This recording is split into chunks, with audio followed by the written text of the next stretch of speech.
వైఎస్ఆర్సీపీలో జాయిన్ అయిన పోతిని మహేష్. దీనివల్ల జనసేన పార్టీకి నష్టం అంటే ఏమాత్రం నష్టం లేదు.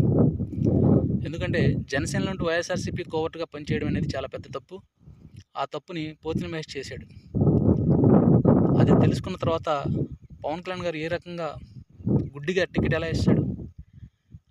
ఒకడు దొంగ అని తెలిసిన తర్వాత దొంగ చేతికి ఎవడన్నా తాళాలు ఇస్తాడా? ఇవ్వడు కదా. అలాగే పోతిని మహేష్ టికెట్ ఇవ్వలేదు. దీంతో కడుపు మండిన పోతిని మహేష్ పార్టీకి రాజీనామా చేసి బయటికి వెళ్ళి బాధపడుతూ ఉంటే అందరూ అయ్యో పాపం నిజమే కదా, కష్టపడ్డాడు, జనసేన పవన్ కళ్యాణ్ గారు ఇలా చేశారు, తప్పు కదా అని అన్నారు. అయితే ప్రెస్ మీట్ పెట్టి ఎప్పుడైతే వైఎస్ఆర్సీపీ ఇచ్చిన స్క్రిప్ట్ని చదివాడో, దాంతోపాటు పవన్ కళ్యాణ్ గారిని పర్సనల్గా టార్గెట్ చేశాడో, అప్పుడు అర్థమైంది అందరికీ నిజమే వీడు ఒక వైఎస్ఆర్సీపీ కోవర్ట్, అందుకే టికెట్ ఇవ్వలేదు.